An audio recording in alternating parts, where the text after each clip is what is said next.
Olá, pessoal, sejam bem-vindos a mais um episódio do Pode Adoçar.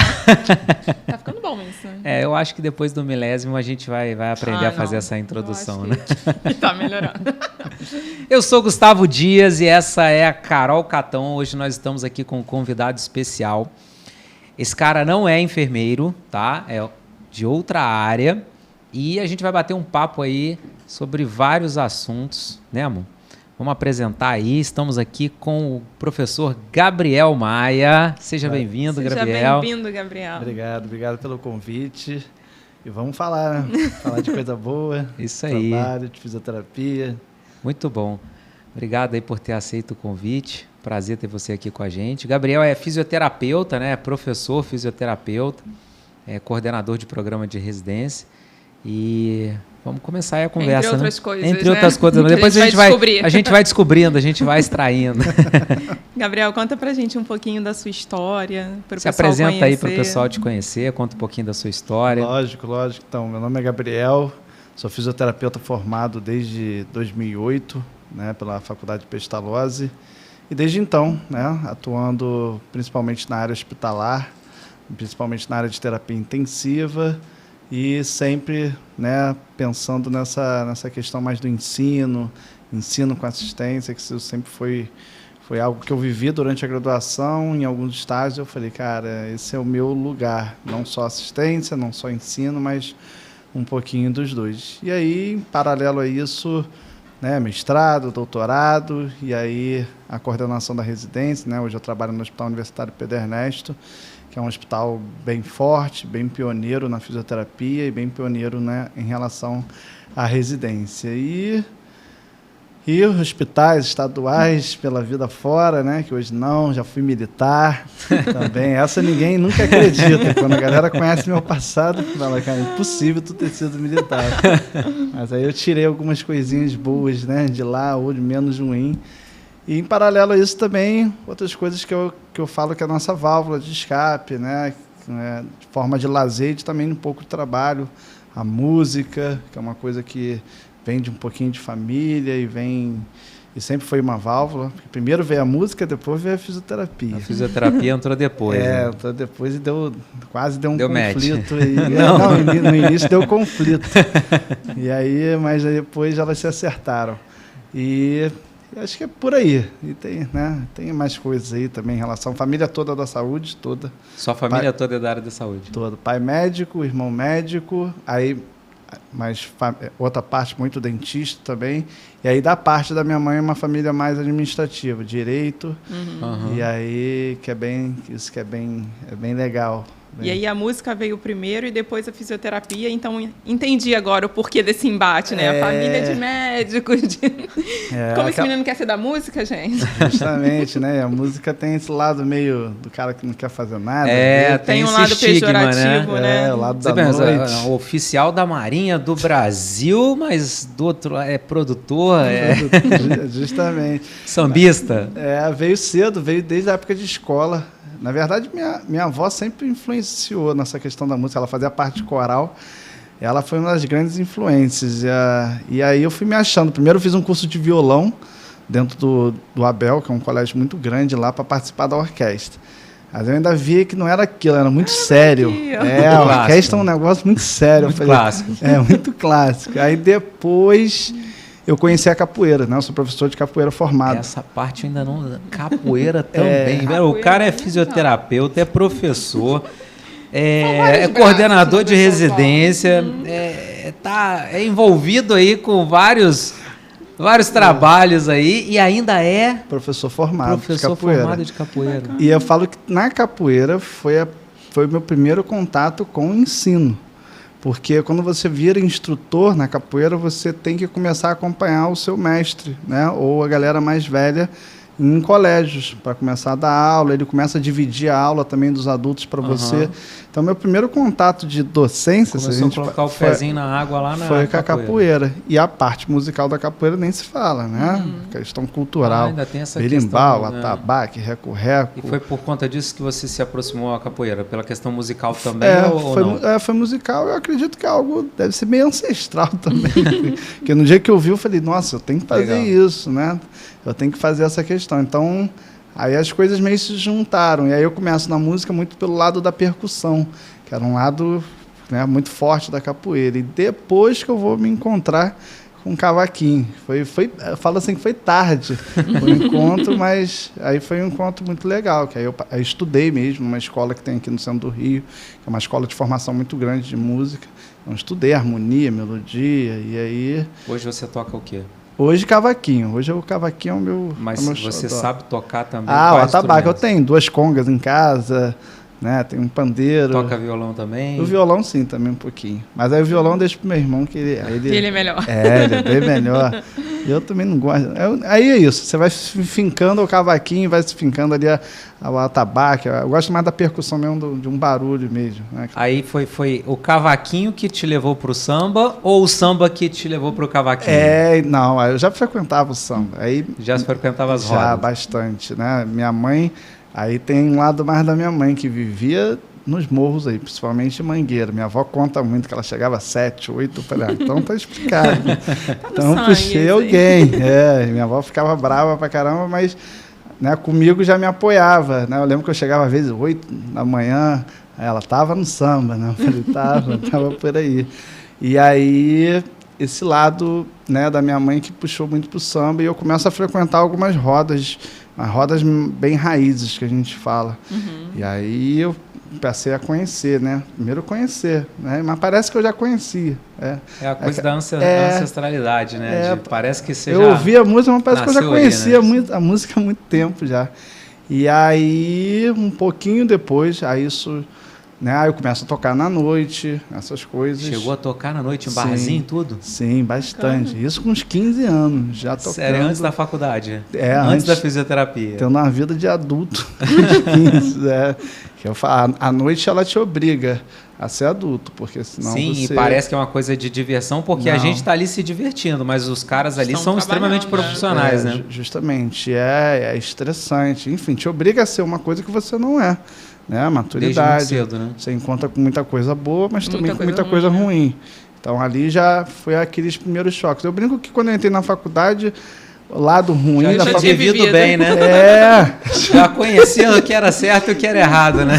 Já sabia o caminho que você ia seguir, né? Justamente. Então, mas ali começa no colégio, e aí, quando eu chego na faculdade, eu vi que não dava para conciliar.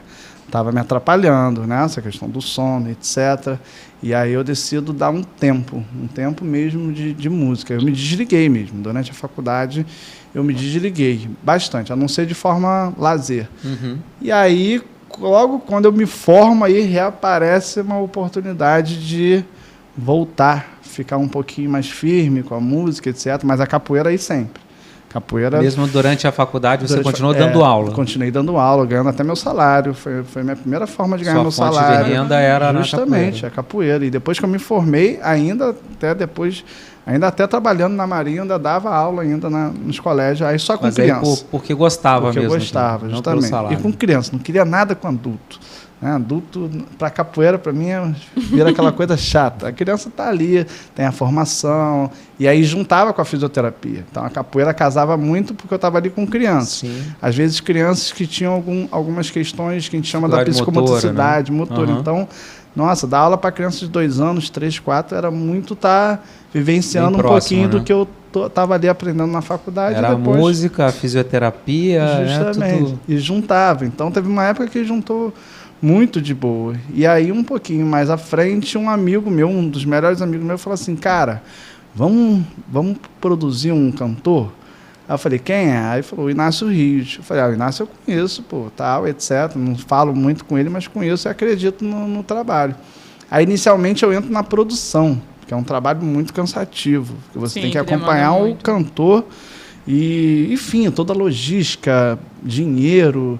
e etc, e pagamento. É um trabalho bem de gestão ali da carreira, né? Justamente, fica até o final, né? Porque não é o cantor que recebe pagamento, né? Igual numa empresa. Toda a gestão ali do negócio é a produção que faz, e ele só é o artista. Vai pra cantar. Ele não pode, na verdade, se envolver com essas questões. Justamente, ele vai cantar. E aí eu começo a mexer com isso. Só que, nossa, era muito estressante. Eu sou um cara, ao mesmo tempo parece um pouco tranquilo, mas para algumas coisas as coisas não entravam na minha cabeça e da forma que era feita, muito desorganizado.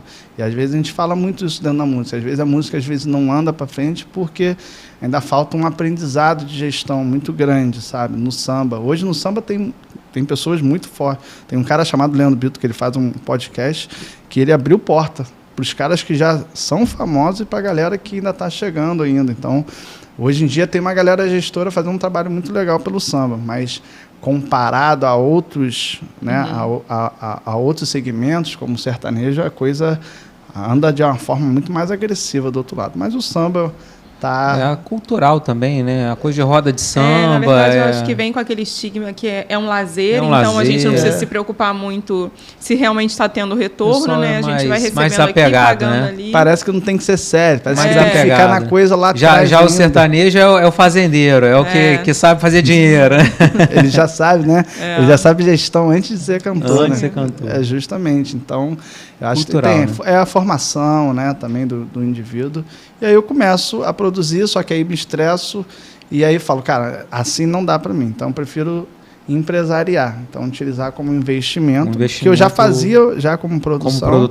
Como produtor, mas eu prefiro ficar só do lado por trás de participar das, lógico, né? Escolha de música, vamos gravar o quê, como é que vai ser a logística, etc. Então, a gente gravou agora no passado um DVD. Hoje não existe mais DVD, né? Sim, sim. O que existe é um audiovisual. É um pacote de... O YouTube hoje ele é a melhor ferramenta financeira, te dá um retorno, né? E até o retorno é pelo YouTube mesmo, não é só como divulgação, é pelas visualizações mesmo do clipe que... Justamente, a Sério? visualização.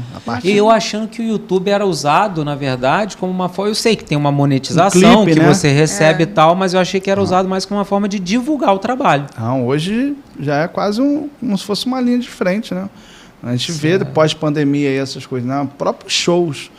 Não que eles reduziram, mas que o audiovisual ele tem uma proporção para explodir o artista, é sem dúvidas. Hoje não é mais o caminho da rádio. A rádio hoje é só um complemento, Spotify, né? Mas o YouTube... o carro-chefe. É o carro-chefe, né? E esse dia eu estava assistindo um filme do Elvis.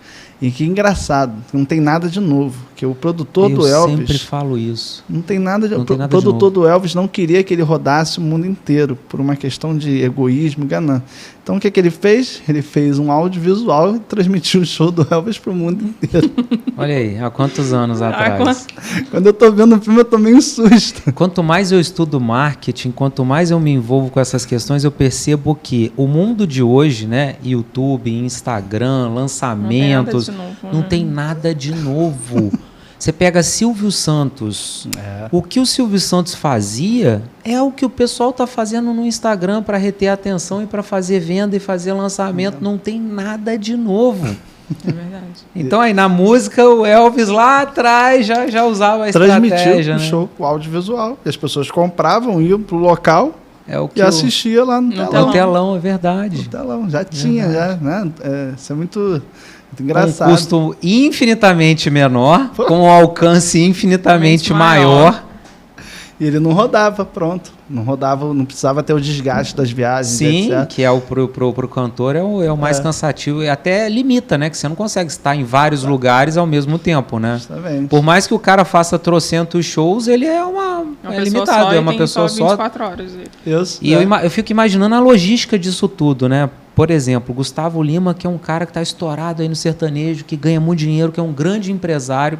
Eu vejo que hoje, na verdade, o negócio dele são as empresas dele. Que o que ele usa ali como artista vitrine. É só uma vitrine. Mas eu fico imaginando, ele está aqui, daqui a pouco ele está aqui, daqui a pouco ele está aqui. Uma coisa é você pegar um cantor, botar ele num avião e levar ele para tudo quanto é lado. Mas e a produção que está por trás disso, né? É um trabalho bem pesado. A quantidade de músicos que tem por trás de um artista desse. Justamente, compositores. Quantidade de pessoas, né? Não é nem só músicos, né? Pessoas trabalhando, né? E você gerenciar essa equipe em locais diferentes. Você montar um palco aqui numa cidade e amanhã o cara está em outro estado do outro lado do país. Na outra ponta.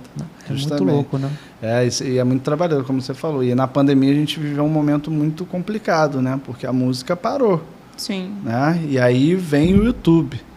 Né? Que foi um potencializador, né? Potencializador, vem, né? As lives, os shows, lives. Os shows, que todo mundo se reunia, né? Todo mundo na mesma casa, né? Se reunia. O Elvis. O Elvis ressuscitou. O Elvis ressuscitou, justamente. A roda já estava inventada, era só ter perguntado para alguém do Elvis que era já ia saber a ideia. Com a ferramenta do que a gente tem hoje, do momento, né? O YouTube é só a ferramenta, a estratégia já existia, né? É isso aí. Então, que hoje legal, eu tenho esse lado que é um lado de investimento e um lado também por estar na música também, né? E compositor também, né? Que eu acabei de descobrir hoje que ele é compositor também. Eu vou perguntar, que você é enfermeiro também, não, né? Graças a Deus. Ainda não, né? Ainda não.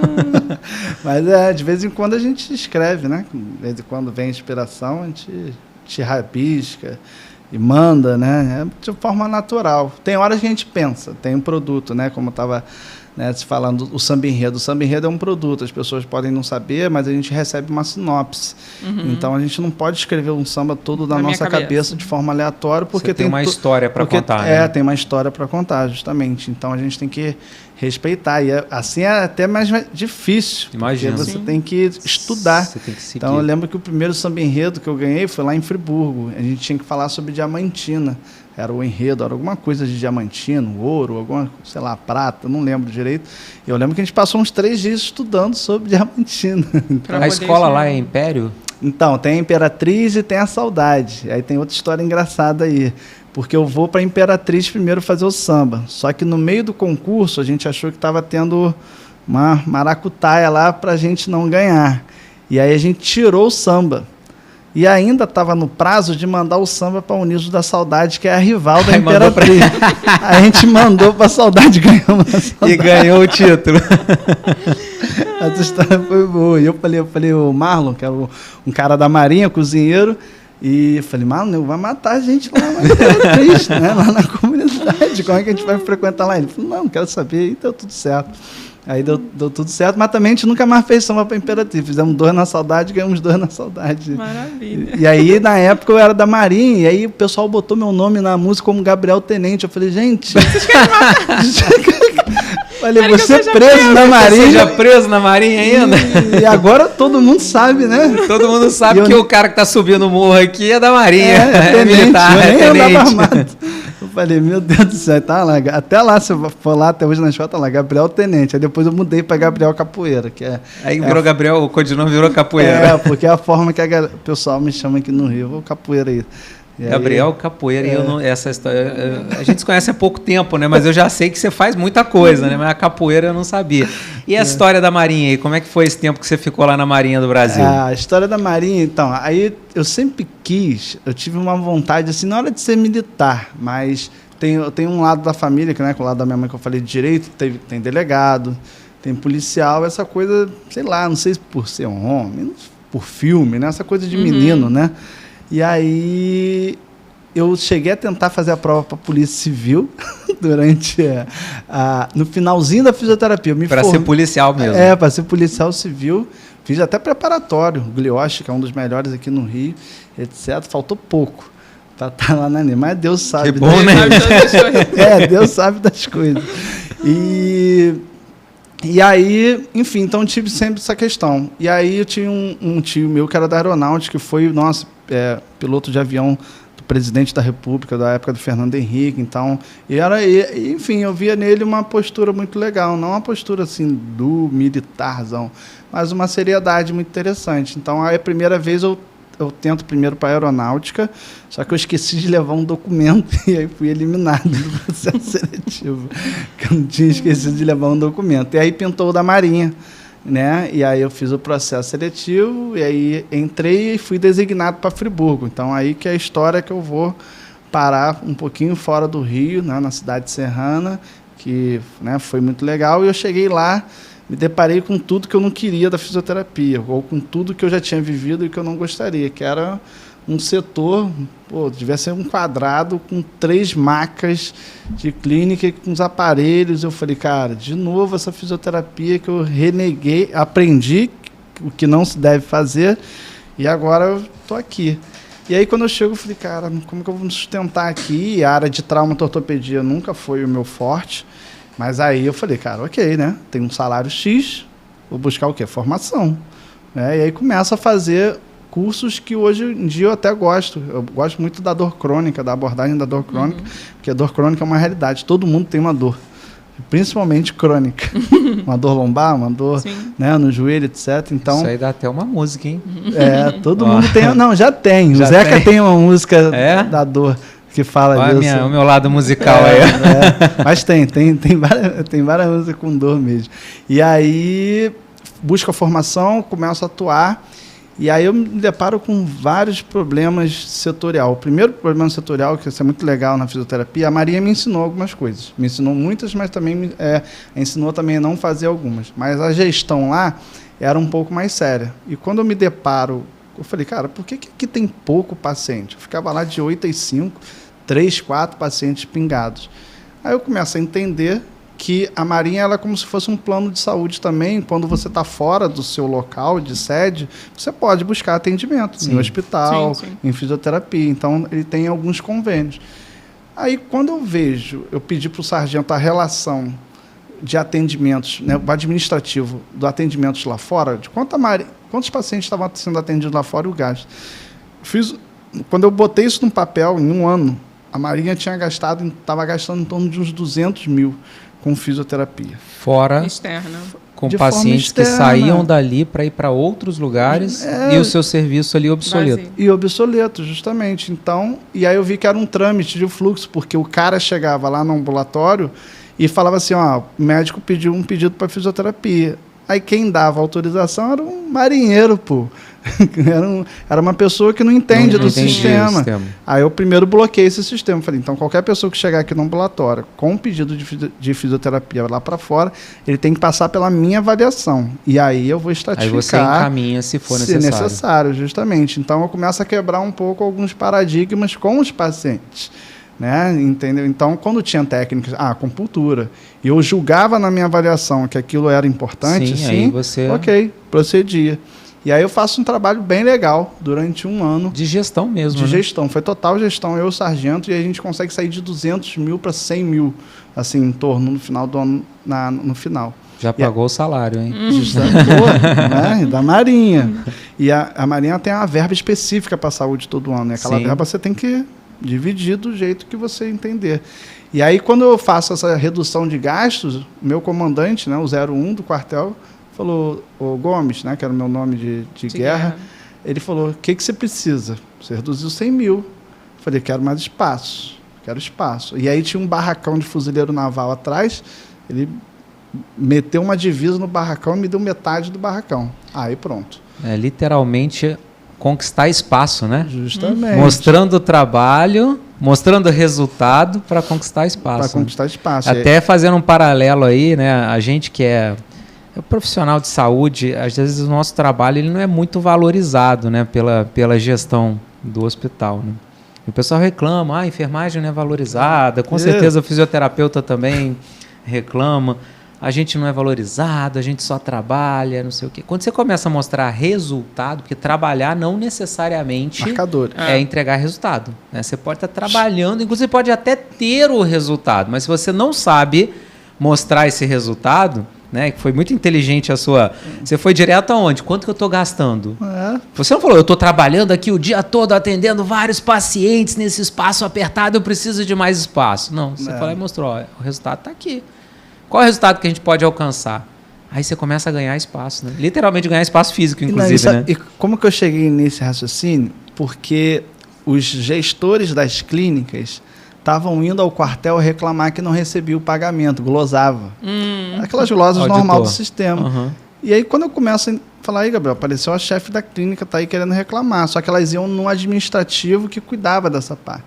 Eu falei, não. Manda vir aqui falar comigo. Que é isso aí? E aí, em paralelo a isso, eu fiz visitas técnicas em todas as clínicas. Então, no primeiro ano, a galera lá em Friburgo, com certeza, me odiou. Porque eu fiz um pente fino para entender o sistema e para entender esses 200. Tipo, né? Eu fui entendendo que era, né, 200 mil foi um ano, mas era um gasto mensal... absurdo. Absurdo. Então... aí que eu começo a entender. Pô, a glosa, porque era glosas altas, valores altos, né? E, pô, você tem um quartel, isso para a Marinha devia soar de uma forma estranha como me soou. Então, a partir daí que eu falei, então eu vou primeiro como marcador financeiro, depois eu uso os meus marcadores de fisioterapia, técnicos, de alta, justamente. Primeiro você mostra quanto é que você está gastando. Eu nem tinha espaço para virar marcador de fisioterapia também, não tinha isso. Então, esse foi o primeiro marcador. E aí foi um tiro na culatra, que aí não só ganhei espaço, mas comecei a ganhar um pouco mais de respeito. Sim, ocupar espaço, na verdade. Dentro do quartel. Além do espaço físico, né? Justamente. Então, eles viram que eu tinha essa pegada, né, de forma natural, então participava um pouquinho mais dessas reuniões e as formas. E aí, até o ponto de, Gabriel, vamos reduzir o número de convênios? Vamos. Né? Aí depois eu fui para a área hospitalar. E aí eu me deparo com coisas muito tristes, mas que ainda acontece na fisioterapia, né? Um dos hospitais que eu fui visitar lá, eu cheguei no CTI e falei, queria, né, conversar com a fisioterapia. E aí a médica, de forma muito natural, falou assim, Gabriel, ela já veio aqui e atendeu. E aí eu guardei aquilo para mim, calma aí, eu estou no CTI. Ela atendeu e está fora do hospital. Atendeu e foi embora no CTI? E aí depois eu fui um pouco mais à frente, a coisa era isso mesmo. Né, o fisioterapeuta ele ia lá, fazia os atendimentos do paciente na terapia intensiva e depois ele saía do hospital. Eu falei, isso é crime. Isso não existe. Isso não está, né, isso é cassação de serviço. E aí, na época, aí tem aí outra parte engraçada. E eu ainda naquela juventude, né? Naquela coisa de fazer barulho. Lembrando do filme aqui do Tropa de Elite, né? De fazer barulho. E aí eu ligo pro... O Aspira. Eu ligo para um colega que era o diretor, né, da Associação Brasileira de Fisioterapia Respiratória e Terapia Intensiva. Passo para ele e falou, Gabriel, Ministério Público. E o Bruno também, Bruno Guimarães, ele também era da Marinha, só que o Bruno... pesado, ele é mão pesada. E aí ele falou, Ministério Público, Gabriel, vamos embora. Aí a gente preparou um documento, tudo, cara, bem jurídico, respaldado. E aí eu encaminhei para o meu comandante. E aí eu lembro um dia, ele falou, chama o Gomes aqui na minha sala. Aí eu cheguei lá na sala, aí foi igual o filme mesmo. Ele pegou capoeira! Falou, Gabriel, você quer me Foi isso mesmo que ele disse.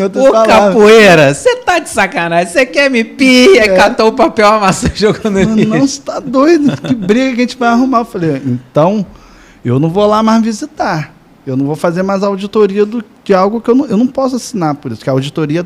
Tudo da fisioterapia era minha, meu carimbo. Eu tava nas tuas costas. Eu falei, então ok, então eu só não vou auditar esse tipo de serviço, porque eu não reconheço isso como serviço de fisioterapia. Eu não estou falando de fisioterapia não, estou falando pelo cliente, pelo usuário. E aí, sei lá o que ele fez, ele deu um outro fluxo para isso, mas o fluxo não era meu. Eu falei, eu não posso assinar isso. Não posso, não vou responder por isso, sei lá, não sei, o dia de amanhã. Né? Então, essa pegada jurídica é sempre da minha mãe, né? Documento, né? Chata, né? Mas na hora eu sempre lembro um pouquinho dela. E você ficou quanto tempo aí nesse ciclo aí de Marinha do Brasil? De Marinha foi, cara, acho que foi 4 anos, porque aí, sem querer, eu trabalhando, essa história também é boa. Eu tinha feito a prova da UERJ, só que é aquela coisa que a gente começa o concurso. Você não precisa ir bem na prova para ser aprovado. E eu olhando para mim internamente... Achou que não tinha ido tão bem. Isso. Só que eu tinha ido muito bem na discursiva. E a discursiva tinha um peso eliminatório importante na prova. Faz toda a diferença. Faz toda a diferença. Depois que eu olhei, eu era muito relaxado também, que para mim as coisas, vai se acontecer, então eu não ficava vidrado lá, entrando na reclassificação, vendo aonde eu estava, onde eu não estava. Cara, me desliguei. Isso foi um erro e que minha mãe foi falando, cara, você tem que ficar olhando, é concurso, tá doido.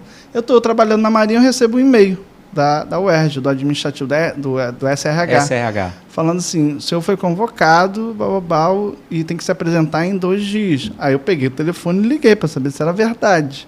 Primeira coisa, dentro do quartel. Aí eu liguei, a mulher falou, Gabriel, o senhor foi convocado, etc. Aí eu falei, cara, mas qual é o serviço, qual é o salário?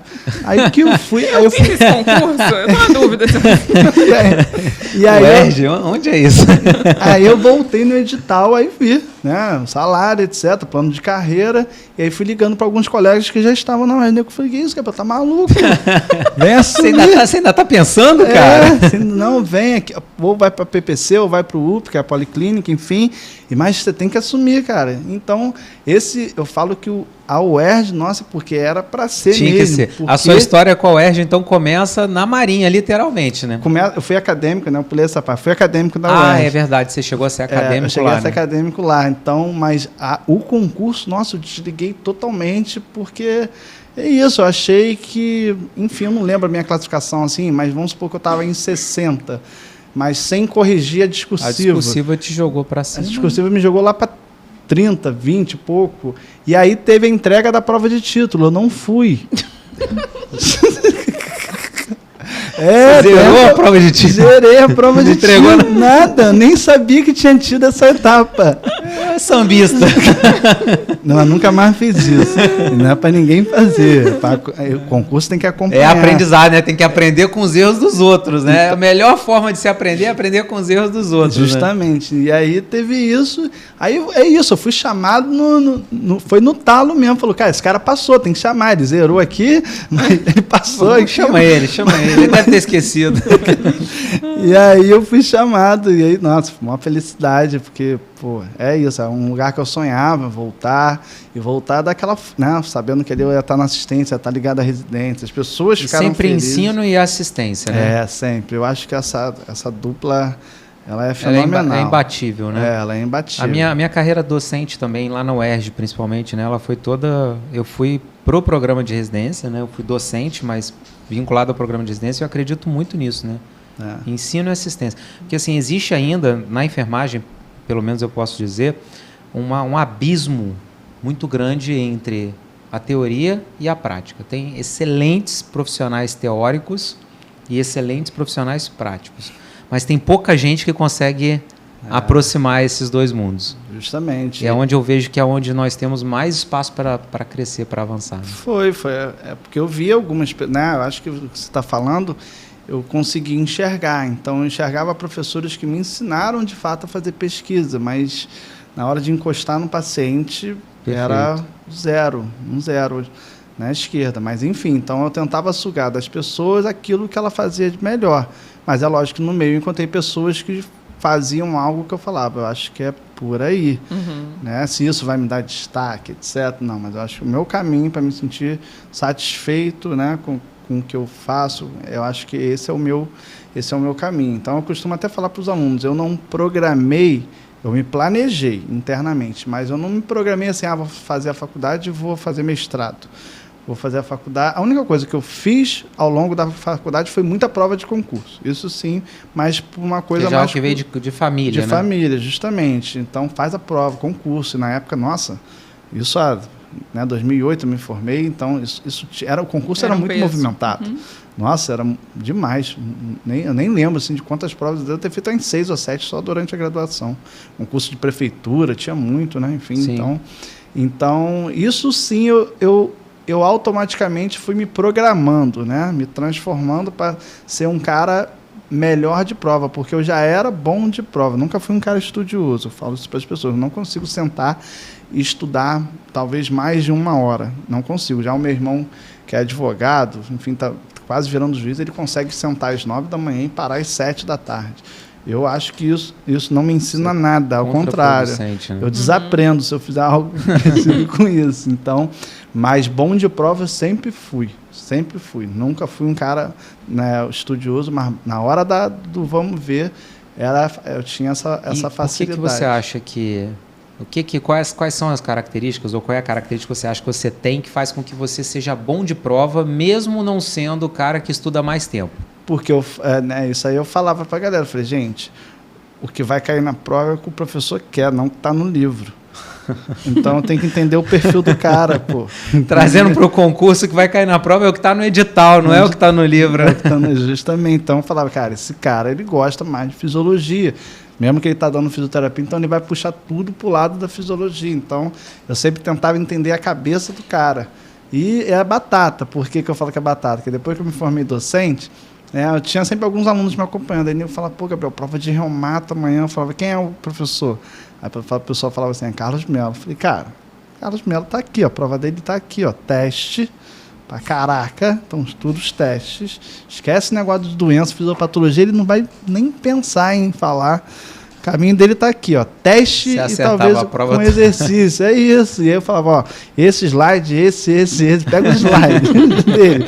Não vai nem estudo esse teórico, vai aqui que ele vai. E aí é isso, é legal. Então, eu acho que... É o tal do direcionamento, né? Justamente, pô, faz os recortes. Assertivo, né? Tem que recortar, é isso. O que eu falo na sala de aula, pô, eu falo muita coisa, mas eu tenho um recorte. O meu recorte, quem me conhece já sabe, que minha prova normalmente é caso clínico, é raciocínio, porque essa é a minha forma... E você chegou a participar de banca também, né? De banca. E é a mesma lógica, né? Aí você, para mim... Não tem como ser diferente, né? Eu costumo falar, as provas, né, dos concursos, pelo menos dos concursos mais sérios, é sempre a cara... um pouco do serviço e a cara daquelas pessoas que você vai... Né, você não sabe quem é a banca, mas se você vai acompanhando a banca, você vai vendo que tem uma linha. Perfil, tem uma linha. Então, diante de bancas que eu participo, normalmente a minha linha é caso clínico. É um caso clínico e puxando 3, 4 questões. Então, se vocês buscarem algumas provas que eu for banco, você vai ver essa... Já vai saber que a prova foi do Gabriel. Justamente, vai ter essa lógica, pelo menos na cabeça. Então, porque eu acho que essa é uma forma também justa do que eu gostaria de ter, ou o profissional que já é formado, ou também do profissional residente, né? Então, enquanto eu fui, né, banca da residência, eu acho que pedagogicamente você tem que querer alguém. Ou você vai querer qualquer um. Sim. Então, eu acho que raciocina, né? Que sabe entender um caso real. Justamente. E não decorar rodapé de livro, né? Então, porque é muito fácil, o cara entra na residência e você, né, começa aquele tipo de falar, mas esse aluno, pô, o cara acabou de sair da graduação, nossa, sei como é que passou na residência. Falou, a prova, pô. Olha para a sua prova que você fez. Então, acho que isso tem um grande diferencial, né? Vou falar da nossa casa, da UERJ, né? Eu acho que é isso. A gente já começa o processo pedagógico na prova. Eu espero ter plantado essa semente, né? Você, como coordenador lá da residência, você tem uma equipe que provavelmente te ajuda nessa questão da prova, né? E já existe um entendimento de que a prova não é só para selecionar, a prova é para já direcionar o perfil das pessoas que vocês querem lá no serviço. Lógico, muito bom. Porque senão... É isso, porque senão fica uma coisa mais penosa, e acho que a gente, né, não precisa ser dessa forma. Então, acho que você vai ter o residente ou o profissional que você, pedagogicamente, né, trabalhou em cima da prova. Então, eu falo isso, os concursos que eu fazia, nossa, né, hoje uma grande queixa dos profissionais é isso, pô, passa um cara com muita expertise, mas também um cara que nunca entrou no hospital. Então, aonde que está esse ato aí, né? Aonde que está a questão pedagógica aí, mesmo para um concurso para um hospital como o UFRJ, tem que ter uma linha. Não dá para eu ter um cara, né, assim, que nunca entrou, sabe? Já porque é uma prova que tem que ser, né, tem que ter um... Pedagogicamente pensado. Tem que ser, pô, porque senão fica... Senão você vai ter que trabalhar esse cara durante o processo. Sim. Aí você vai ter que transformar. Como aconteceu, a gente tem histórias legais. No meu primeiro concurso da FESP, o Fred, meu melhor amigo mesmo. Cara, eu lembro quando eu chego no primeiro plantão do estado, um fisioterapeuta que já me conhecia pelo movimento, né, da fisioterapia falou assim, cara, tem o Fred nunca entrou no hospital. E, pô, dá um help. Eu falei, beleza. E aí... a gente tem várias histórias engraçadas. Eu lembro que quando eu estou entrando no hospital, eu entro no CTI. Aí tá ele lá, parado de frente pro paciente, eu sem conhecê-lo ainda. Já sabia quem era. Eu falei, é ele. Aí eu falei, Fred, ele fala. Eu falei, pô, tudo bem, prazer, Gabriel. Ele, e aí? Eu falei, cara, o que você está fazendo aí? Eu nem conhecia ele. Ele conta essa história, mas o que você está fazendo aí, cara? Você não sabe nada. Aí ele olhou para minha cara e falou, não, sou eu que estou falando, não. Foi o cara que me contou, que você não trabalha em hospital. Chega aqui. Aí foi isso. Então, hoje, pô, tá no cérebro, tá no São Lucas de Copa, hoje é a área dele. Então, tem essas transformações legais que a gente encontra, né? Às vezes o cara só estava ali ainda, né?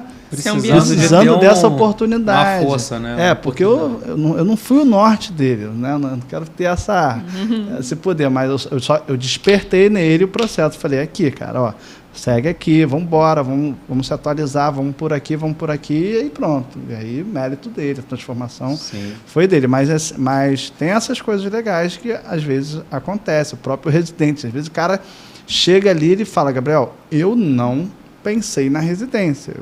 Eu estudei para fazer a prova, mas não era uma coisa que eu... Sempre tem um que... Passei e quero a bolsa. E agora estou aqui. E na maioria das vezes é um residente que dá problema, às vezes, no início, porque 60 horas semanais. E essa fala é justamente quando você dá uma apertada nele. E apertada, né? Justamente. Quando você dá uma apertada nele, ele fala, não, eu tô aqui, mas assim, não... E aí é o susto que ele tem, né, que ele toma. No primeiro rodízio ele toma um susto. E aí pedagogicamente, a gente tem que tentar começar a situar ele dentro do processo da residência para ele falar, não, pô, eu não estou aqui para me formar em neuro, me formar em respiratório, em terapia. Não é isso. A gente está aqui para te transformar no que a gente acredita, né, que você possa ser um profissional diferencial. Né? Então, aí ele começa a viver, a residência. Não entender que como se fosse a residência fosse um mestrado, ou fosse algo que você tem que... É isso. Seguir um método ali para chegar num objetivo. Entregar eu sei que ela tem um final, mas não é isso. Não é. Então, aí eu acho que, né, o cara vai desmistificando isso, né, com a gente orientando, enfim, através das avaliações, e aí fica bem legal o processo. Então, mas eu acho que trabalhar, se eu pudesse...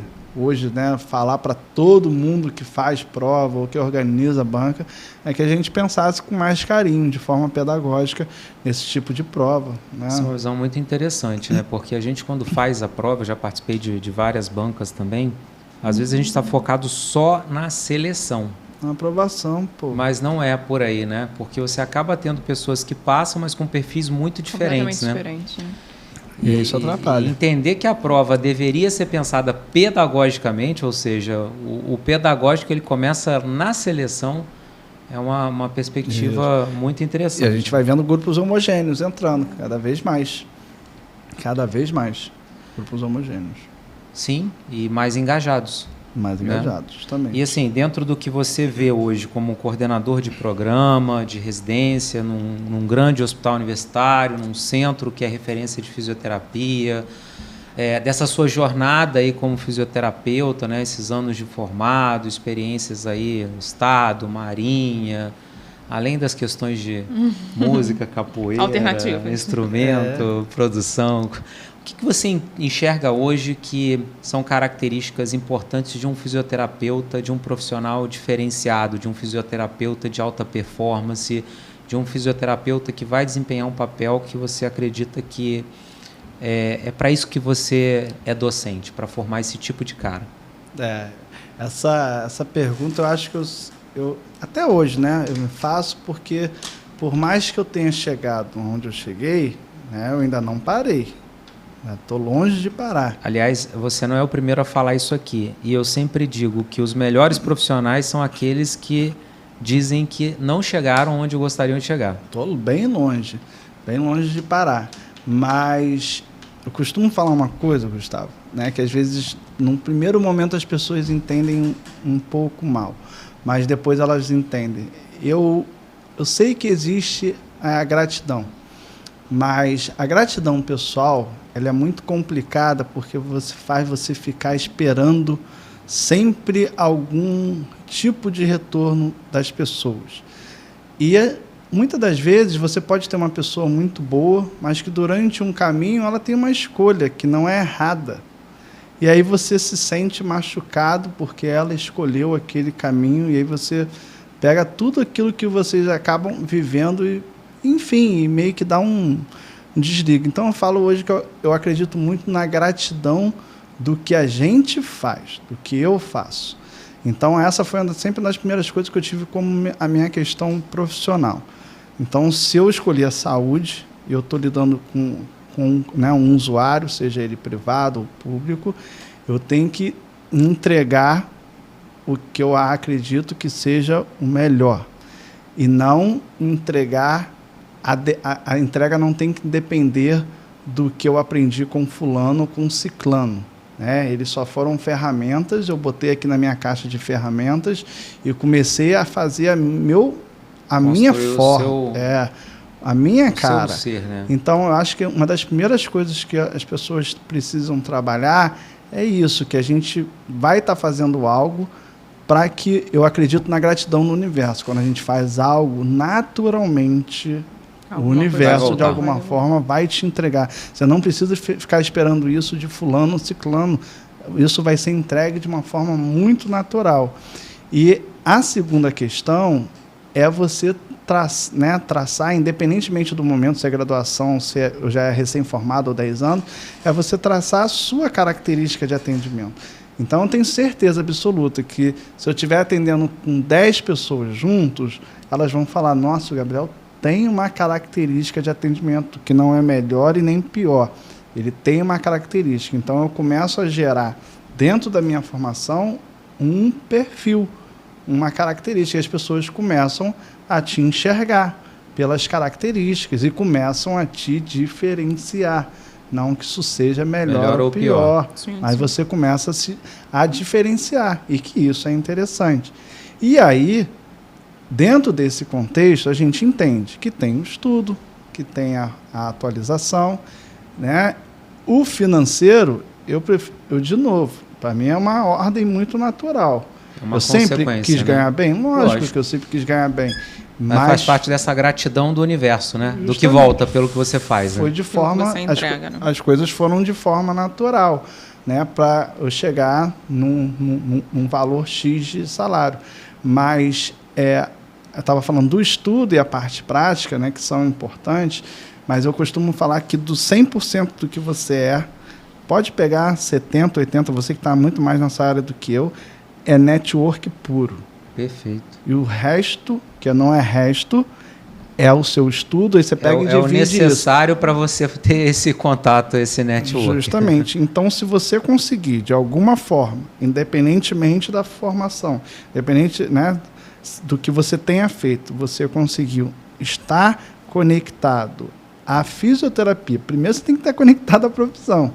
E depois, lógico, consequência, você vai estar conectado a ela, você vai estar conectado às pessoas que fazem acontecer, né? Que trabalham de uma forma efetiva, tendo um retorno e uma vida que eles, né, se adequam. Então, eu acho que as pessoas, às vezes, estão muito preocupadas em ficarem, né, ou no livro, ou dentro de uma coisa muito específica. Específica, quando eu falo, é seguir uma técnica. Eu acho que a fisioterapia ela ainda não te dá essa propriedade de, como na graduação, falar assim, só quero terapia intensiva. Ela não te dá ainda isso, como na medicina, talvez, ela te ofereça.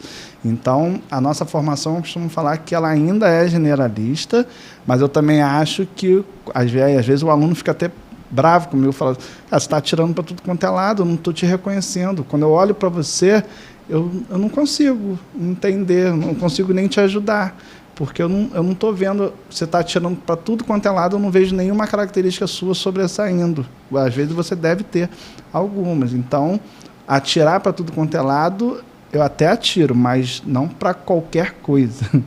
Eu vou atirar, posso atirar para 4 coisas, mas 4 coisas que eu vou entender que lá na frente elas vão fazer algum tipo de sentido para a minha formação pessoal e profissional. Tem muito a ver também com a estratégia de carreira, né? Eu vejo que muitas das vezes o aluno se forma e ele ainda não...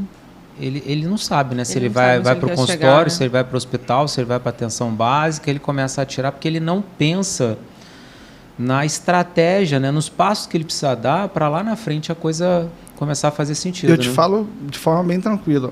Hoje, 90% dos alunos eles pensam justamente o contrário. Eles falam assim, Gabriel, isso eu não quero. Eu falo, cara, quem sou eu? Quem é a fisioterapia? Quem é o universo para te dar esse direito de bater esse martelo com 24 anos? Com 23, sei lá, anos. Eu acho, calma. Né? Então, eu sempre falo, cara, vai de coração aberto. Né? Igual o residente fala, Gabriel, não quero rodar no CTI porque eu odeio CTI. E às vezes roda e se encontra. Né? Justamente, então acho que, né, isso é uma outra questão. A oportunidade ela aparece por várias questões, Mas uma delas é quando eu enxergo, né, numa entrevista, numa conversa, que o cara está aberto. Ele está aberto a querer se transformar. Se isso pode dar certo ou não, ok. Se não der, não tem problema. Mas ele se encontrou aberto. E aí o aberto, mesmo quando dá certo, você fala, cara, aqui realmente, mas você tem uma característica muito boa que se você usar aqui, você vai crescer. Então, eu acho que é network total. Acho que cada vez o aluno hoje está muito parado na faculdade, comparado, né? Outra coisa que eles ficam bravos, que às vezes falam, pô, minha geração, esse deve ter até um pouco da música também, pô, música de antigamente. Eu não quero comparar gerações, porque eu sou docente, pô. Eu me adapto a cada tempos em tempos, eu me adapto a uma geração. Mas que tem alguma coisa que se perdeu, algumas coisas que se perderam, algumas coisas se perderam. E essa, para mim, se libertar um pouco, entender que a faculdade não tem muro. Parece que as pessoas estão querendo viver só dentro do muro da faculdade. Não, existe um muro que é o que você vai ser, de 90% está lá fora. Então é lá fora que você tem que estar. São as pessoas lá de fora que têm que te enxergar. Não sou eu aqui dentro da graduação que tem que te enxergar. Aqui eu te enxergo com potencial para te indicar. Mas para quem você tem que aparecer não é para mim. Não é para mim. É para o cara lá de fora, para o extramuro. Então eu vejo que isso, talvez na nossa geração, isso era uma coisa extremamente rotineira e nem se falava em network como se fala hoje. Então eu acredito que o sucesso era mais natural. Né? E hoje, você tem uma geração que tem informação a qualquer hora. Você tem uma geração que é extremamente, como eu vou falar, bate o pé, né? Fala, não. Então, tem uma geração que se movimenta politicamente, economicamente. Então, o que está faltando para a saúde? Porque eu tenho amigos, né, mais novos nessa área de administração. Eu vejo que a galera está mais aberta. Mais aberta. E a saúde... Hoje a gente tem... buscando também, né? Acho que... Isso. Hoje a gente tem aquela coisa do querer mais, de fazer mais, né? Do querer mais. Então, assim... Na nossa época, se você quisesse, por exemplo, se conectar com alguém na fisioterapia, uma referência da fisioterapia, talvez você teria que ir para um congresso... Bater na porta. Ou ir lá no serviço. Mas mesmo bater na porta, imagina você, acadêmico, chegar no hospital, eu quero falar com o fulano... Né? Às vezes, num congresso, você assiste uma palestra, termina a palestra, você vai lá, se apresenta, enfim, você tem que ir até a pessoa, literalmente, e, obviamente, que isso não é tão simples assim, né? Além de depender de uma grande cara de pau, você tem que ter algum acesso na pessoa. Mas, hoje em dia, você tem acesso a qualquer um por essa ferramenta aqui. Justamente. Então, hoje, se tem um fisioterapeuta que para você é referência... Primeiro, você pode conviver com essa pessoa todos os dias. É o primeiro ponto. Você antes, na minha época, não tinha a oportunidade de conviver com as minhas referências. Hoje eu tenho outras referências, mas eu tenho a oportunidade de conviver com essas referências diariamente aqui. E segundo, eu tenho a oportunidade de fazer o meu pitch, né? Chegar e fazer chegar na pessoa aqui. E aí daqui é que eu vou construir uma relação do mundo físico, mas isso aqui me aproxima muito mais às pessoas, né? A gente, por exemplo, se conectou, não foi num mundo real. Primeiro a gente se conectou aqui para depois se conectar no mundo real. Então isso aqui é uma ferramenta que facilita muito essa conexão, esse network, e principalmente é uma ferramenta que faz com que você tenha a possibilidade de conviver diariamente com pessoas que vão te puxar para cima. Justamente. Porque na minha época, de novo, né, a história igual do samba, né? Na minha época, você era o resultado do seu ambiente. Você não tinha né, se o seu ambiente era ruim, você tinha que lutar contra aquilo para sair daquele ambiente. Justamente. Se o seu ambiente era bom, esse ambiente puxava para cima. Você não tinha muita escolha. Agora você tem a escolha de, na palma das suas mãos, escolher quem são as pessoas que você quer seguir. Quem são as pessoas que você quer acompanhar, literalmente?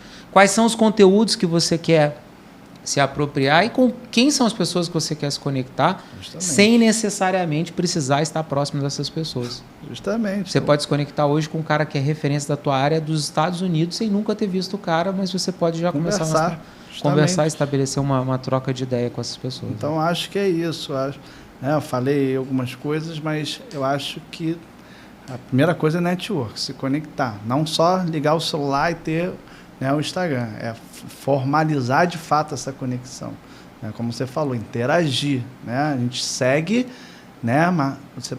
Diferença entre seguir e acompanhar. É bem diferente, né? Eu digo que eu tenho muitos seguidores, mas nem todos me acompanham. Justamente. Então você decide, né? Você tem aí X profissionais, mas esse cara eu quero, né, acompanhar. E eu acho que em paralelo a isso, uma coisa, né? Eu tenho alguns alunos que me acompanham em atendimentos particulares. E aí, né? É lógico que eu deixo vir um pouquinho deles, mas em algum momento eu falo, cara, né?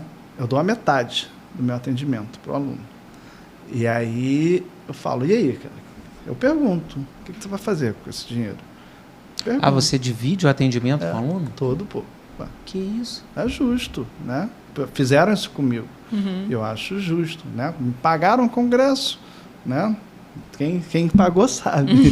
Vou precisar ficar falando. Então, acho que é uma forma que lá atrás poderia não ser convencional, mas que eu acho que hoje começa um processo de educação, né, financeira, que é horrorosamente trabalhado, né, com todos os momentos, e que deveria... Sim. Eu lembro que na minha graduação tinha uma disciplina que acabou, que é onde a gente tinha que montar uma clínica e trabalhar com várias situações até o final do semestre. Caramba, e fazer dar lucro. Dar lucro, justamente. Leonardo Cordeiro. Hoje, empreendedorismo. Né, dono de 2 serviços hospitalares bem grandes. Então, era legal, porque ao longo do semestre ele ia dando situações que a secretária faltou. Enfim, era planilha mesmo, e cada aula você ia apresentando uma forma de resolução. Então, em 2004, a gente já estava pensando em dar curso dentro da clínica. Né? Então, a coisa não, né, teve... É isso que eu falo. Então, o Leonardo Cordeiro é um cara, né, que eu sempre falo nas entrevistas, que ele foi um dos grandes caras que me mostraram esse lado, né, que você pode estar gestor à frente de um serviço, pesquisador e sempre abrindo portas. Então, foi o primeiro cara que eu escrevi um capítulo no livro, foi meu primeiro emprego. Então, sabe, é um cara que eu sempre, né, nossa, eu falava, cara, dá para ser isso tudo e de boa, né? Dá para ser tudo, e ele faz as pontes, coisas, né? Faz as pontes muito bem. Então, e abre as portas também. E abre justamente. Então, hoje dentro da Universidade Federal não tinha nenhum fisioterapeuta fazendo mestrado em terapia intensiva. Ele foi o cara que abriu a porta.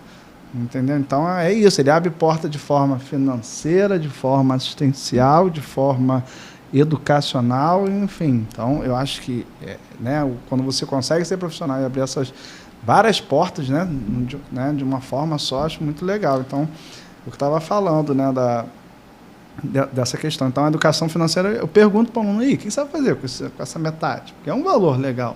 Né? Aí ele fala, Gabriel, vou juntar. Aí eu falo, vou juntar para quê? aí já faço aquela... Tem que reinvestir, né? Aí eu falo, você não vai botar na poupança esse dinheiro, não, né? Aí eu converso um pouquinho. Outras coisas que eu fui fazendo durante a minha formação. Quando eu tive contato, né, não estou fazendo nenhuma propaganda, mas a primeira que eu tive contato foi a XP Investimento. Eles dão vários cursinhos para pessoas leigas.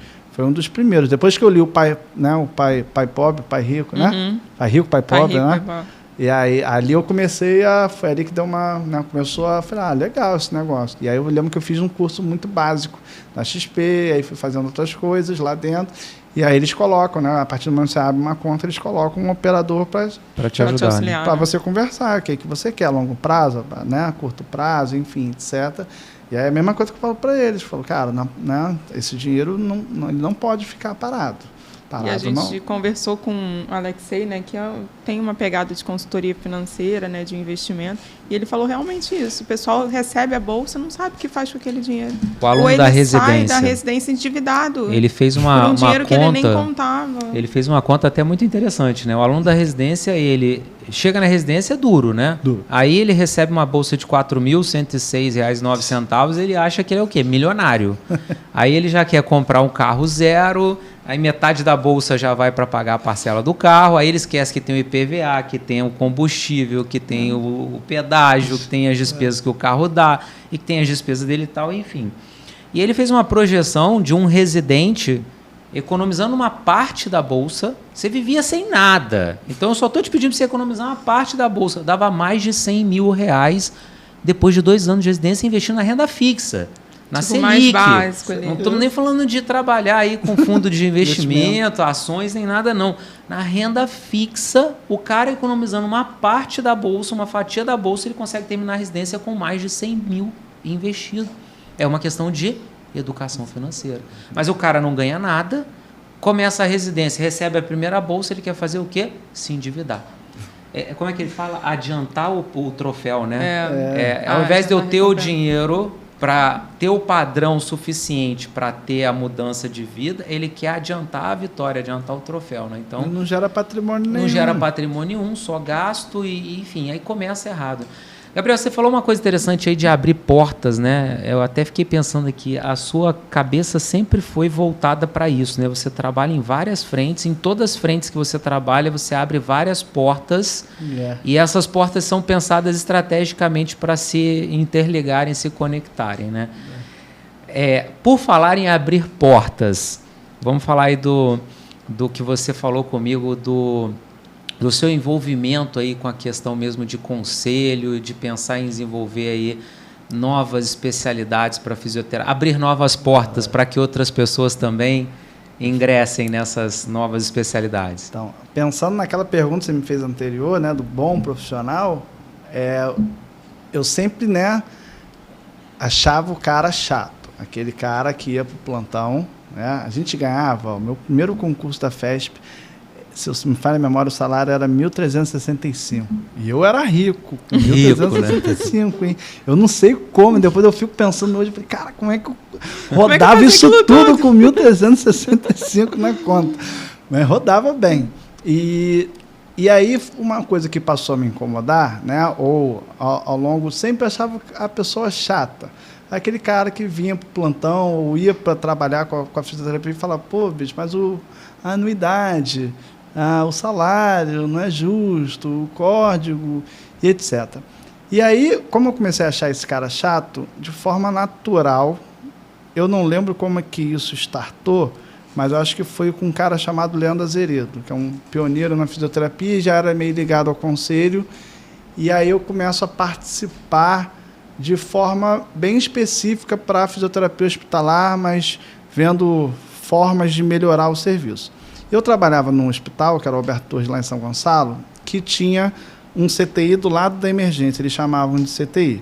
E aí o fisioterapeuta desse CTI, que era eu tinha que também atender na emergência. E isso era um incômodo no Rio e eu acredito que no Brasil. Você, né, o CTI, pela Anvisa, ele é um setor de unidade fechada.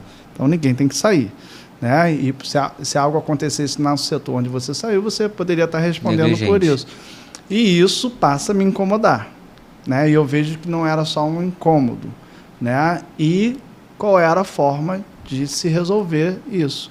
Então a gente começa a perguntar para pessoas mais experientes, falou, cara, existe um caminho que é um pouco diferente desse da assistência, da educação, é um caminho um pouco mais político. Né? E que para a gente tentar melhorar essas questões. Então, a partir daí, eu recebo um convite, junto com o professor Mariel, de coordenar um departamento de urgência e emergência em fisioterapia do estado do Rio de Janeiro.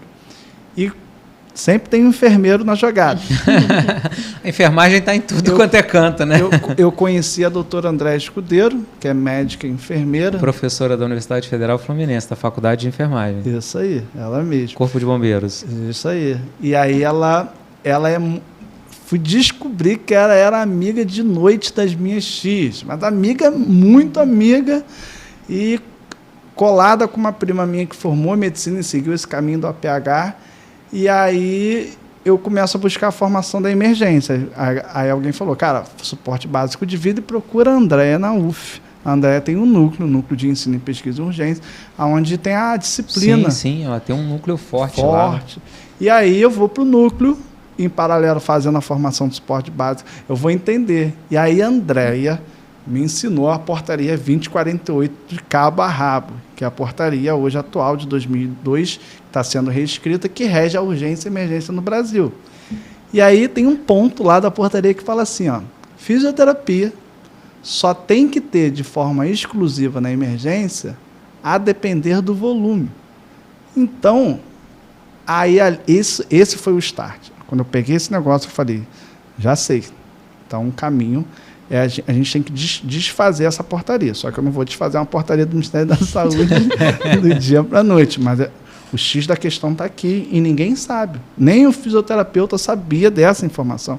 Então, o gestor, o diretor, não estava errado de me mandar para lá, em tese. Não tem que ter ninguém, exclusivo. Pô. Ela dependia de volume. Está escrito aqui na portaria. Está escrito na portaria. Mas dizia qual era o volume? Porque também fica subjetivo, né? Depender do volume. Depender do volume, né? Eu tenho 1000 atendimentos, mas não cheguei no volume ainda. Então, nossa, aí, quando eu me deparei com isso, eu falei, então, ok. Então, a gente tem que transitar. A gente tem que chegar nessa portaria aqui fortalecido. Então, cria-se o departamento. E aí, quando eu fui fazendo a formação, o que eu falei? O que eu pensei junto com o Mariel? A gente tem que formar a galera também, para a galera ter a nossa cabeça. Então, a gente começou a fazer eventos em hospitais que tinham emergência e que o fisioterapeuta meio que já andava por lá. E aí, todo final de palestra... Recrutou soldados, né? Porque esse fisioterapeuta que ia para lá, ele já ia também com o mesmo incômodo que você, né? Justamente. Então, e a gente queria falar, todo mundo pensando na mesma coisa e pensando na formação. Ninguém tinha suporte básico de vida. Isso era uma coisa meio irreal para o fisioterapeuta. Né? Talvez para o cara que trabalhava no CTI, o que ele fazia o curso no bando, mas ele nem entendia que isso era o ponto inicial para eu pisar numa emergência. E aí a Andréia, paralelo, a gente começa a ter uma parceria, eu fazia um mestrado em lesão medular. Meu mestrado foi em lesão medular. E aí até que ela me chama para dar uma aula no núcleo. E aí ela gostou da minha aula.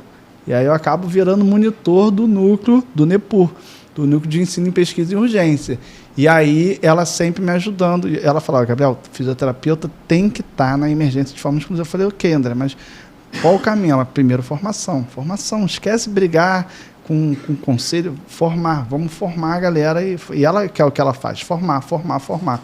Então, formando. E aí a gente se depara com dificuldades. A gente era proibido de fazer o ACLS. Proibido. Não era nem... Era proibido. Literalmente por uma questão que houve em São Paulo. De intubação, né? Intubação, essa é a famosa história da intubação, justamente.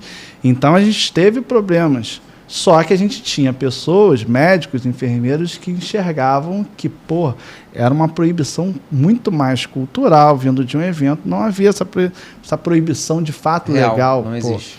E aí a André era uma, o professor Robson era outros, então eu fui fazendo, curso de confinamento, sobrevivência, eu fui fazendo a formação de um emergencista e ao mesmo tempo a André falando, o caminho político é aqui, aí começa a surgir as UPAs, ela falou, as emergências e as UPAs. E aí a gente faz, eu não lembro qual foi o governo, a gente faz um projeto inteiro da questão do fisioterapeuta para urgência e emergência, porque tinha um concurso em andamento, e que eles não estavam chamando o fisioterapeuta. Então, cara, a gente fez um documento inteiro justificando e tal, e também para a chamada dos fisioterapeutas que estavam no concurso do município, se não me falha a memória. E aí, quando a gente cria esse projeto, alguém contou, eu não sei para quem, para o Conselho Federal de Fisioterapia. Falou, cara, tem um pessoal fazendo um barulho ali. Tem 2 caras lá no Rio tumultuando o negócio. Os caras já prepararam um projeto, a coisa tá andando. E aí o Conselho Federal, né, manda um representante num congresso em Minas, ao network. Então, vou lá em Minas, a última coisa que eu esperava era falar com alguém do Conselho Federal.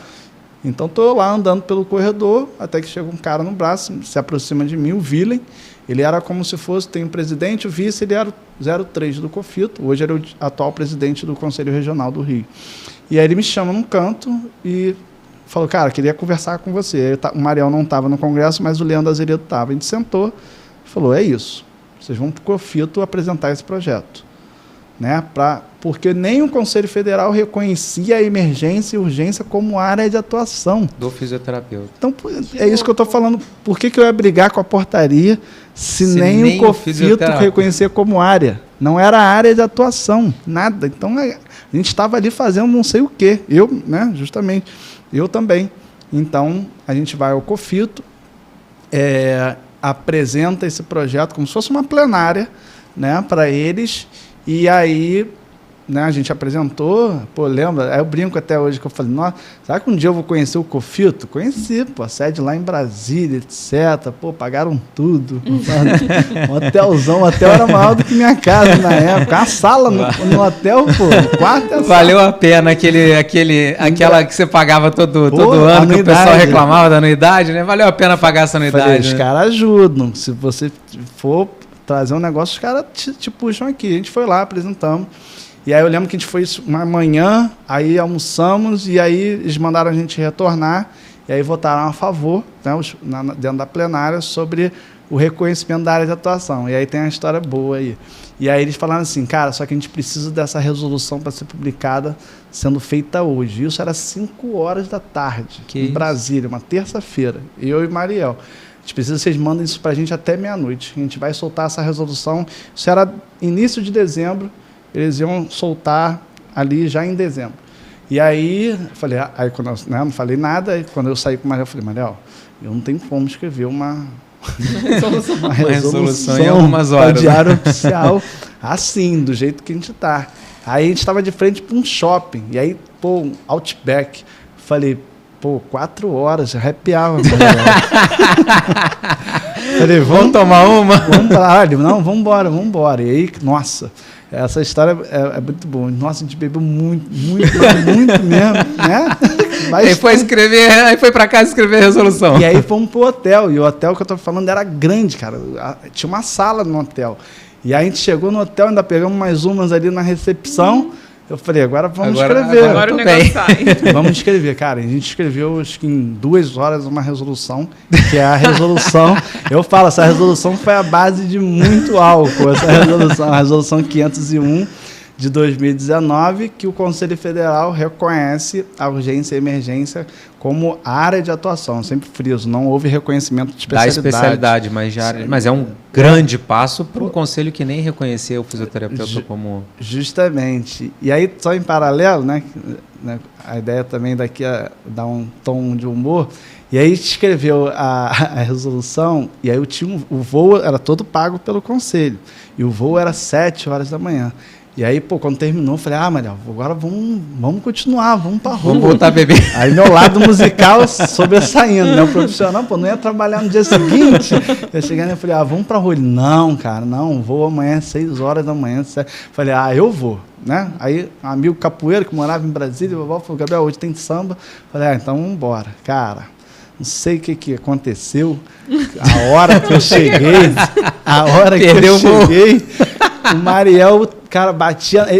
Ele que conta essa história, que ele batia na porta, ele mandou interfonar, e nada de eu acordar, e nada. Aí, quando eu acordei, eu nem olhei a hora, né? Peguei minhas coisas, aí chegando na portaria, tá ele lá. Ele falou, por que isso, Gabriel? Pô, eu vou... Eu falei, por que tu não foi? Ele me esperou. Ele fala, cara... Ele perdeu o voo contigo ainda. Perdemos o voo, ele tinha plantão. Eu falei, cara, eu vou resolver tudo. Cara, rodando o aeroporto de Brasília, rodando, até que eu achei uma passagem. Ele falou, você vai pagar essa passagem. Tá bom, eu pago.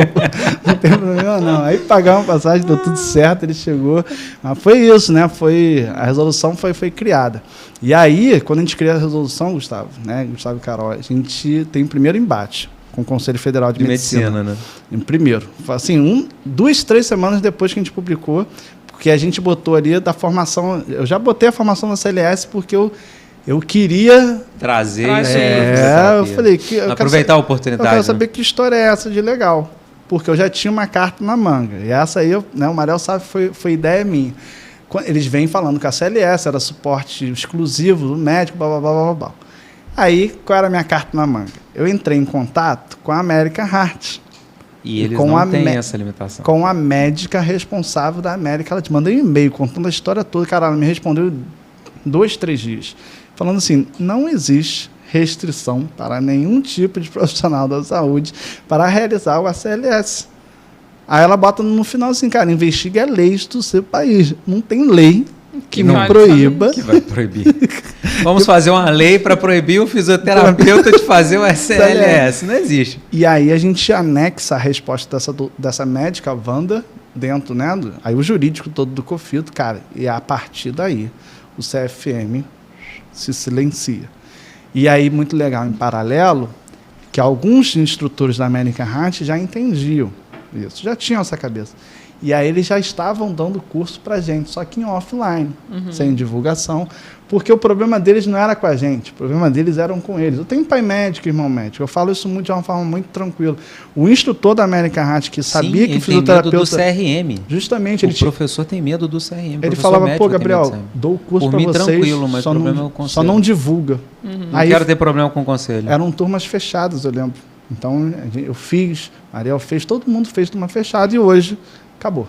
Hoje, agora, os instrutores aí, enfim, correndo, e aí a gente publica uma nova resolução que é a resolução 509, que só deu uma força mais jurídica, né? Pegou tudo que estava escrito, mas deu uma força, né, jurídica mais para o documento, e aí a coisa andou. E agora o próximo passo é criar o curso de especialização. Isso, já existe residência, pelo que você me falou, na área, né? Já, então, aí a gente tem 2 caminhos paralelos aí correndo que a gente precisa acertar na fisioterapia. Um que já são os programas de residência. E aí, quando eu pego a ementa ou o que o residente viveu, já conversei com o residente, não está muito urgência, não está o que eu, né, estou nessa trajetória, o que eu desenho como urgência e emergência. O cara, ele fica transitando muito pelas unidades fechadas, vai para o ambulatório... Paciente crítico, na verdade, justamente, né? Mais aberto, né? Ele vai lá na sala de emergência, sim, mas mas ainda vai para o edema agudo de pulmão. Não está aquela emergência que eu acredito e que tem, lógico, um bracinho do NEPUR, que é a própria programação de aulas, desde o APH, né? Eu tenho que entender o que acontece lá na rua para entender como o cara... Desde a cinemática do trauma justamente, coisas que eu sou apaixonado. E o APH nunca teve formação restrita. Não, o APH não tem. O APH sempre a gente pode fazer, para qualquer profissional. Justamente, então tinha esse paralelo. Esse programa de urgência e emergência, mesmo que a ementa dele ali seja um pouco descaracterizada, já é algo que reforça, que ratifica a necessidade. Né? Justamente. Então, aí você... inclusive uma coisa que vocês podem usar para fundamentar. Né? Justamente. Quando a gente vai no COFITO, né, e agora a conversa no COFITO está sendo sobre a especialidade, já existe a demanda, justamente o que você está falando. A demanda ela já existe, então precisa acontecer. Só organizar. Então, assim, houve algumas questões... Algumas associações que estavam, mas a urgência e emergência está aqui. É isso, porque as pessoas não entendem que a urgência e emergência ela é uma entidade. É uma entidade à parte. À parte, justamente. Então, faltou, mas acho que já se resolveu com algumas associações. Então, hoje o documento está na mesa dos CREFITOS, hoje, esse é o ponto. E agora enfim, se não for amanhã, vai ser daqui a 6 meses. Vai acontecer, né? Não tem como não acontecer. Não tem como retroceder. Isso aí, não tem como Depois que startou, não tem como retroceder. Até porque tem uma base forte que vocês construíram, né? Que é o profissional que tem essa demanda, que quer fazer os cursos, que tem esse interesse, né? Foi muito legal. A gente abrindo portas, né? A gente foi para o Ministério da Saúde, cara, né? A 2048, como eu falei, está sendo reescrita e a gente está participando. Eu não mais tanto de frente. Mas, enfim... Cara, abriu as portas para que outras pessoas viessem também. Lugares que eu nunca imaginei estar dentro do Ministério da Saúde falando, né, de fisioterapia. Então foi uma mais uma vez ocupando espaço, né, mostrando resultado e ocupando espaço. Parabéns. Então, eu falava, cara, eu não gosto de política. As pessoas sabem, né, quando a coisa começa a transitar um pouco para esse lado. Mas eu falei, cara, mas se eu me dar esse direito, aquela questão, abrir um pouco o meu coração. Não é para mim, pô. Então, é o que gerou. Então, hoje a gente tem uma lei estadual que obriga as unidades de pronto atendimento terem fisioterapeutas. Então, hoje imagina quantos postos de emprego já tem bastante. Né? Bastante. Tem uma galera aí a rodo já nas UPAs. Então, gerou uma lei, pô. Lei estadual, pô. Então, é sobre isso. Então, teve como o poder de impactar Se você vidas, é fisioterapeuta, atua em urgência e emergência, é graças a esse cara aí. Ó. Eu, Mariel, Leandro Azevedo, mas a gente tem... Parabéns. A gente até... Muito bom. Muito cedo, acho, né? Pô, o CREFITO fez uma placa que eu acredito que é quando a gente tem 60, 70 anos. Você conseguiu fez uma placa de reconhecimento? De reconhecimento pela criança, né? Porque a criação... quantos anos? Foi 34. Tô com 37. Eu falei, cara, muito cedo para me dar uma placa dessa ainda, pô. Eu esperava um pouco. Mas é aquela questão, flores e vida, né? Muito flores legal. e vida, mas eu acho que isso também está na formação. Então, era uma queixa nossa, mas a partir de uma queixa a gente se uniu. E não só se uniu, mas como fomos buscar as pessoas de graça. Cara, a gente fazia os eventos de graça.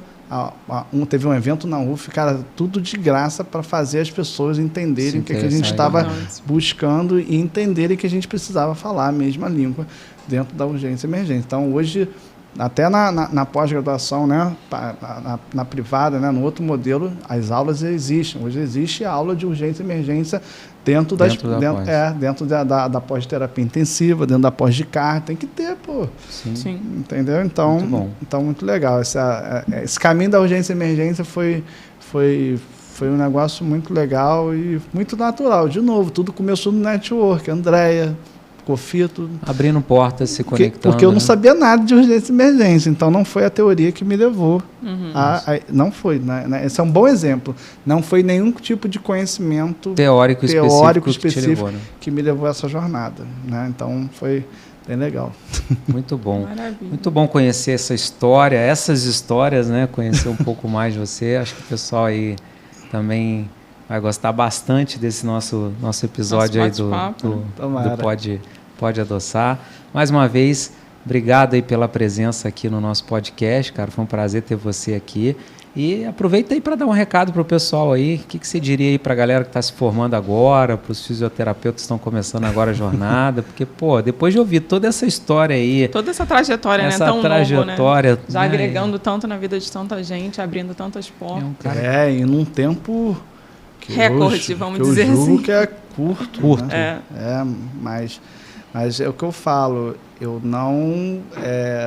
nunca tive a questão material, né? Então, e não é aquela questão também de amorosa, mas a minha profissão. Não. Fisioterapia por amor. Não tem nada disso. É sobre se conectar. Então, tudo que eu andei fazendo é para sempre me manter em conexão com um cara que sabe, com um cara que não sabe, com um cara que sabe isso, que não sabe aquilo. Então, acho que um grande recado que o mundo dá para a gente hoje, cada vez mais, é conexão. Conexão com tudo, conexão com o seu pai, com a sua mãe, enfim, e dar um direcionamento para essa conexão, porque senão ela fica aquele tempo, né, mal usado. Você pode pegar um Instagram e ficar lá olhando o Instagram do pagodeiro, uma coisa boba, né? Você pode fazer essas coisas, mas então, se você direcionar a sua conexão, você consegue, né, isso consegue te fomentar, porque você uma intencionalidade, né? Ter uma intencionalidade de saber ali onde você quer chegar, com quem você precisa se conectar para isso.